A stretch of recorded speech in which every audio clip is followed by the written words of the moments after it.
I'm breathing hard because I'm about mile 4 going uphill. You can see it's one of my neighborhood big hills. Yeah, Texas is not all flat. Also, I just did 2 burpee workouts, 2 pumps. Let's slow down a bit. You're probably wondering, why'd you do 2 burpee workouts? Because when I went to record the first one, I forgot to hit the record button. So I finished it, hit stop, and it started recording. I was like, oh no, I did it again. So I waited about 30 seconds, did another one, pumped out another 5 minutes worth of burpees. So I'm pretty taxed right now. Feels pretty good though. We've been having some really hot days. It's probably 80 degrees. But it feels like winter time because, you know, it gets up to 100 during the day. We got a nice little breeze. The breeze gets a little better once I get on the trail. Right now I'm kind of blocked by a bunch of houses, so I don't got a bunch of breeze, but I'm pretty close to getting on the trail again. I just need to go up another little hill. The backside of my neighborhood is very hilly, so it's great for training. Also, the 5G signal's good, so I can do lives. My other side of my neighborhood, the signal's not very good. But what's everybody doing on their Saturday? You can see it's cloudy, so the sun's being blocked. But don't be fooled, it's gonna come out. I've already sprayed suntan lotion all over me. I do that every day. Because if you don't, it'll be cloudy. You'll get 1 mile and the clouds will disappear and you'll get cooked. But if you spray suntan lotion on before you go running, sometimes you get lucky. It'll be cloudy the whole time. But mornings are usually pretty mild in Texas.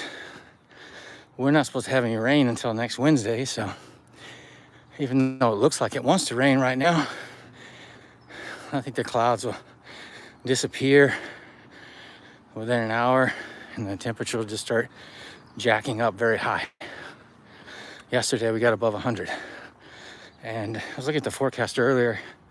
They said high 90s. Yeah, right. It'll be in the hundreds again. They always put some number that's too low. Also, they usually say it doesn't rain, and it rains some. So who knows? Might get a little rain, which would be nice. Our garden is doing really great. Got one whole bed of eggplants, which are producing a lot of eggplants every day, and we're getting a lot of cucumbers too.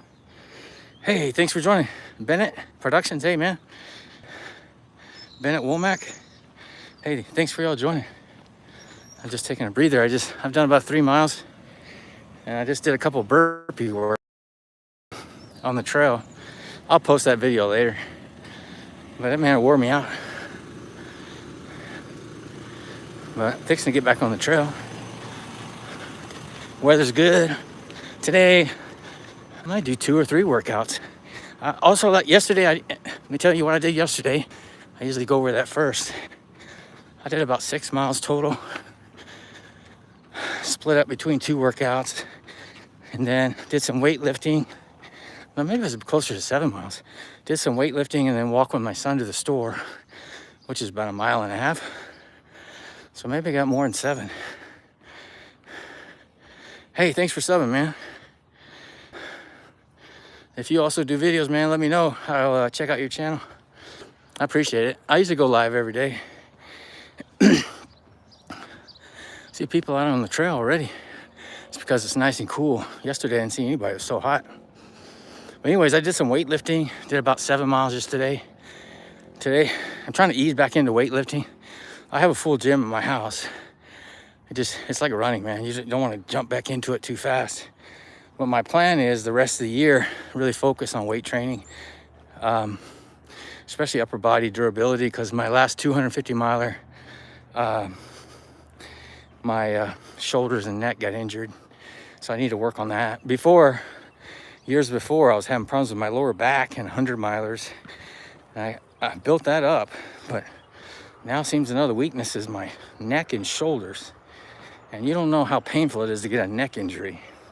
Use your neck muscles and everything, man. But I'm gonna work on that. So I'm really gonna focus on weight training the rest of the year. And my son's getting ready for football. He needs to be in weight training too. Oh, cool, you do videos, man. Great. I'll check out your channel a little bit later once I get home.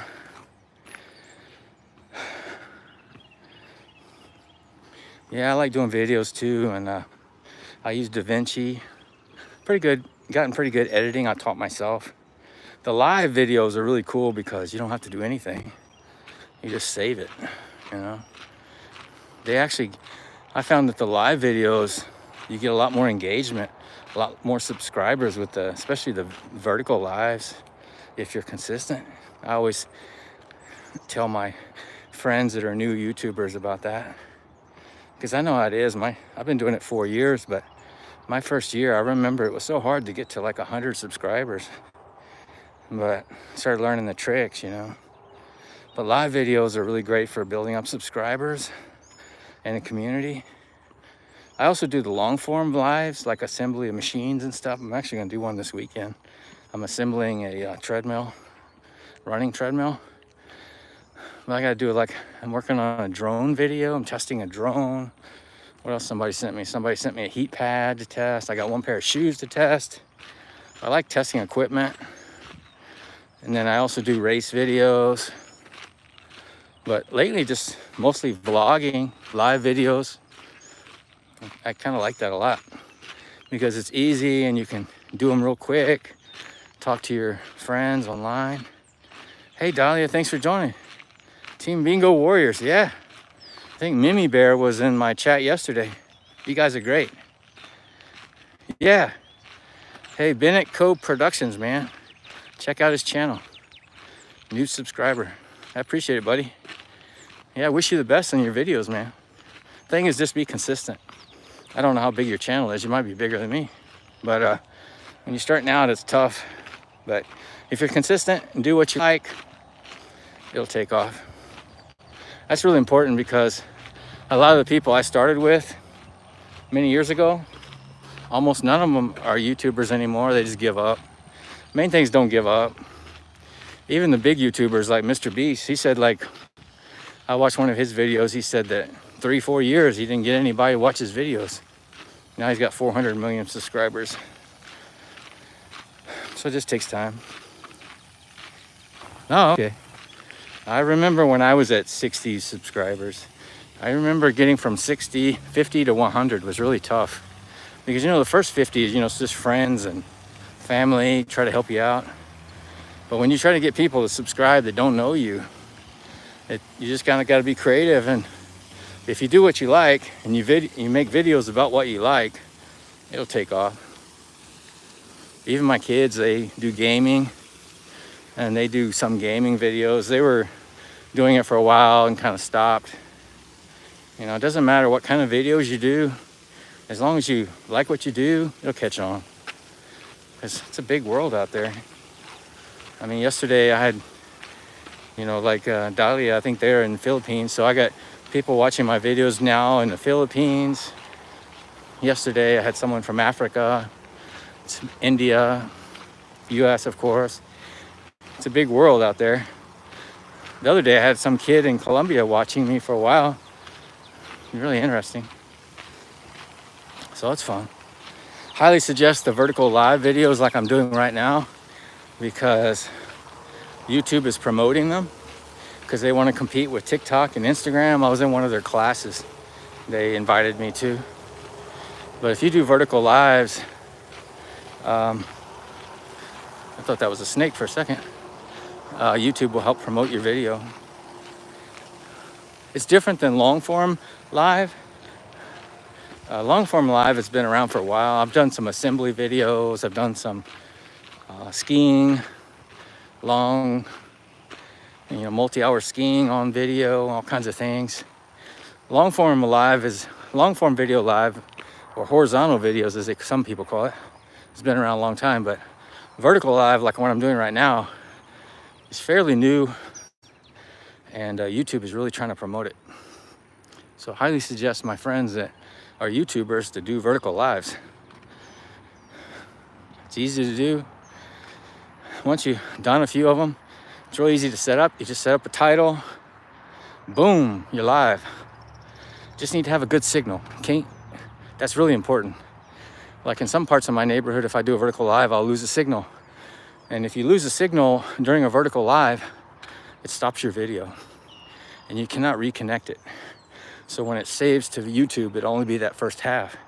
So it's important to have a good signal. So I only do it in certain parts of my neighborhood. You can see the sun. Sun's breaking through over there. Really pretty. This is one of the hills I'm running up. This hill is so steep. Well, I'm not running right now. I'll get back jogging.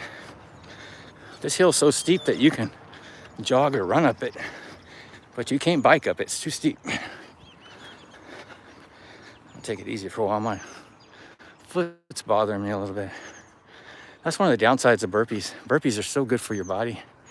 Build the muscles all over your body, but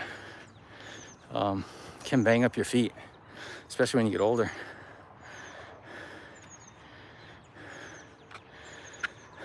Oh, I've never gotten any strikes, but sometimes I'll tell you a story, and I reported this to YouTube.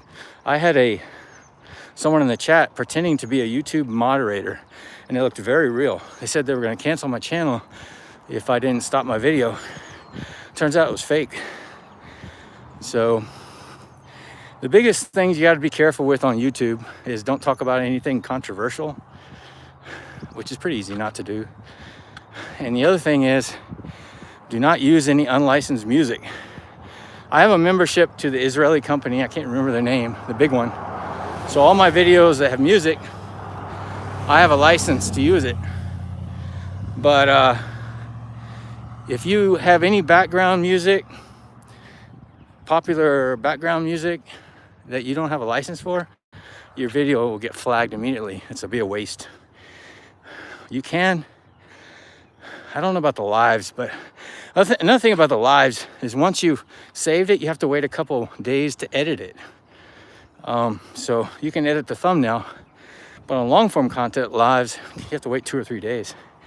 But if it's a regular video that you did it, you edited, sometimes you can, if you get flagged, you can tell YouTube to take the music out. I've done that a couple times, especially on my son and my daughter. They do gaming, and they like doing Fortnite videos and Roblox videos, and there's music in the background. Their video will get flagged. Then we can go in and tell YouTube to remove the music. You can do that, but if you do it too often, you'll get a strike.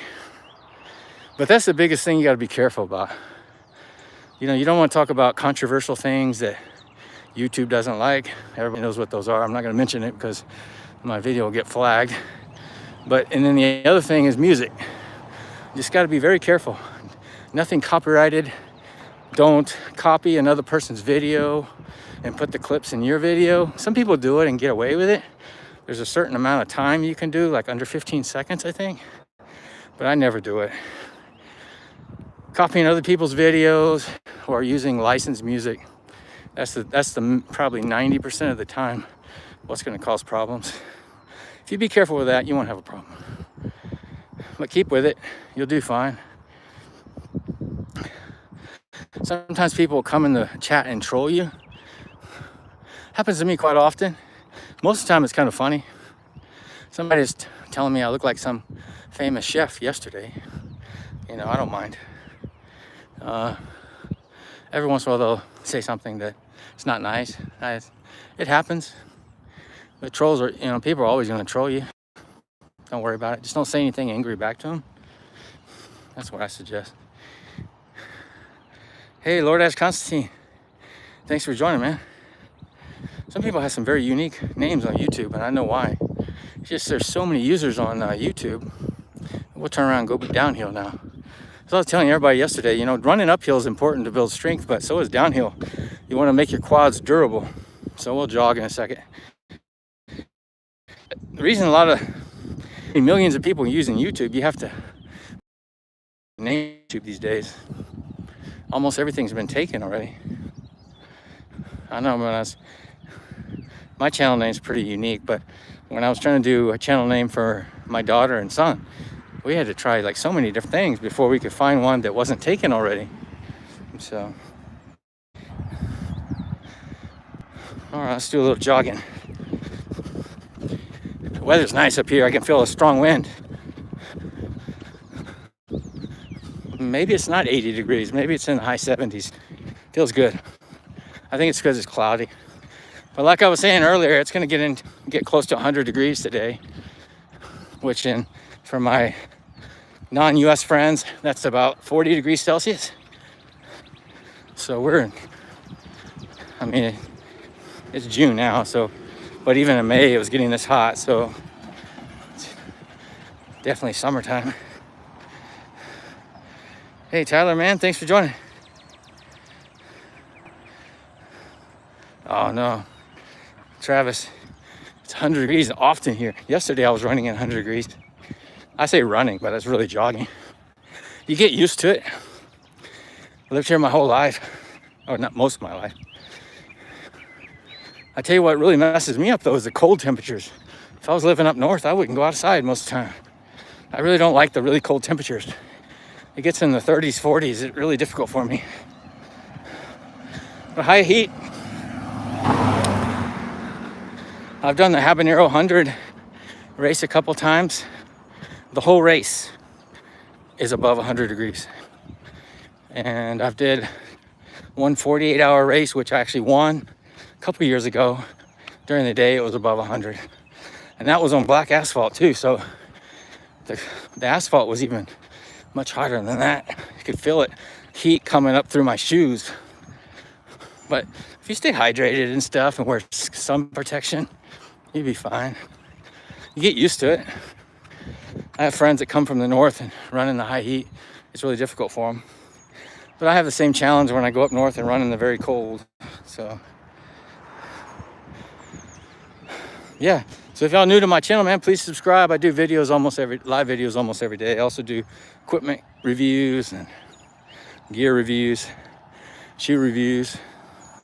But mostly I follow my training live on Vertical Live. Have the most fun doing that. Meet the most people that way. But I do other videos too. Race reports. Like if you haven't listened to my Lost in Jerome, that's pretty interesting, I think. People said it's a great story. But I go over my 140-mile experience in Cocodona 250, getting lost, hallucinating. I had some crazy hallucination stories in that race. Hey Bennett, man, thanks for joining. Have a good day, man. Hope everybody's doing good. Yeah, I hope everybody has a great weekend.